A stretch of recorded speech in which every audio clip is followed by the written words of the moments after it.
আসসালামু আলাইকুম। ঢাকা টাঙ্গাইল মহাসড়কে আজকে মর্মান্তিক একটা অ্যাক্সিডেন্ট, দুর্ঘটনা, বাস দুর্ঘটনা।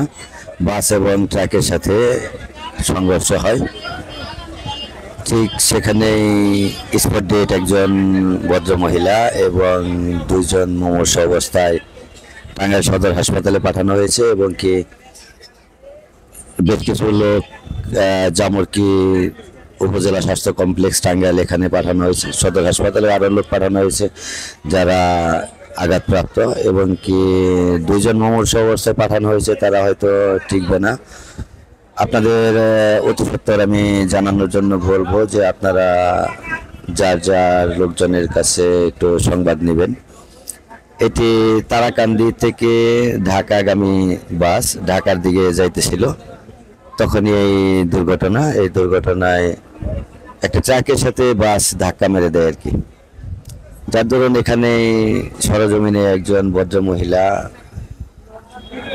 স্পট ডেট হয়ে যায়, আর দুইজন সম্ভবত বাঁচবে না, একেবারেই মুমূর্ষু অবস্থায় পাঠানো হয়েছে সদর হাসপাতালে দ্রুত গতিতে। বাসটি ছিল ভাই ভাই এন্টারপ্রাইজ, গাজীপুর মহাখালী ঢাকা।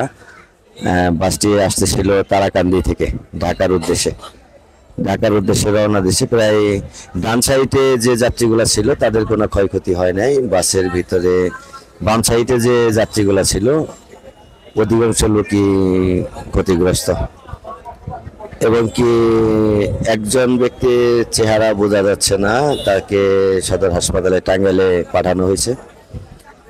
বাংলাদেশ সরকার, বাংলাদেশ পুলিশের ব্যবস্থাপনায় বাংলাদেশ পুলিশের কর্মকর্তা ছিলেন এখানে, তাদের সহযোগিতা নিয়েই টাঙ্গাইলের উদ্দেশ্যে সদর হাসপাতালের উদ্দেশ্যে পাঠানো হয়েছে দুইজন। আর দুইজন ভদ্রমহিলা মা মেয়ে এখানে বসে আছে, তারা ডান সাইডে ছিল, তারা কোনো আঘাতপ্রাপ্ত হয় নাই, তারা সুস্থ আছে আর কি। ডান সাইডে যারা ছিল তারাই সুস্থ আছে, বাম সাইডে যারা ছিল তারা অনেক অনেক ক্ষতিগ্রস্ত হয়ে গেছে। এদের মধ্যে প্রাথমিক চিকিৎসার জন্য জামরকি স্বাস্থ্য কমপ্লেক্সে পাঠানো হয়েছে। এখানে সাংবাদিক মনির হাসান, এনটিভি সাংবাদিক মনির হাসান আছে, আমি সাথে ছিলাম। আসলে মানুষ অ্যাক্সিডেন্টের পরে গাড়ি থেকে বাইর করার পরে আসলে কথা সেরকম বলা যায় না, মন মানসিকতা সেরকম থাকে না, তারপরেও বলতেছি আর কি, যদি মানুষের কল্যাণে, মানুষের সহযোগিতার্থে। তা আপনারা কেন্দুয়া থেকে ঢাকাগামী যারা যাত্রী, যাদের বাড়ি থেকে ঢাকার উদ্দেশ্যে রওনা দিচ্ছে, তাদের সাথে একটু যোগাযোগ করেন। তাদের সাথে যোগাযোগ করলে হয়তো সংবাদটা নিতে পারবেন, এবং কি আপনারা ভিডিওটা শেয়ার করে দিবেন, এবং কি সকলে যেন জানতে পারে যে তারাকান্দি থেকে ভুয়াপুর হয়ে ঢাকাগামী যে গাড়িটা ঢাকা টাঙ্গাইল মহাসড়কের নাটিয়াপাড়া বায়ুখোলার মাঝামাঝি এখানেই অ্যাক্সিডেন্টটা হয়। আমি আবারও বলছি, টাঙ্গাইলের থেকে ঢাকার দিকে ঢাকা টাঙ্গাইল মহাসড়কে নাটিয়াপাড়া বাস স্ট্যান্ড এবং বায়ুখোলা বাস স্ট্যান্ডের মাঝামাঝি এই দুর্ঘটনাটি ঘটে। তা আমি সকলের উদ্দেশ্যে বলবো আপনারা শেয়ার করে দিবেন, এবং কি যারা আপনজন যারা ঢাকার উদ্দেশ্যে রওনা দিচ্ছে তাদের সাথে একটু যোগাযোগ করেন। আর একজন তো স্পট ডেট, একজন ভদ্র মহিলা, তার বাড়ি জামালপুরে, তার পুলিশ কর্তৃকভাবে অ্যাড্রেস দেখে তার পরিবারকে জানানো হয়েছে।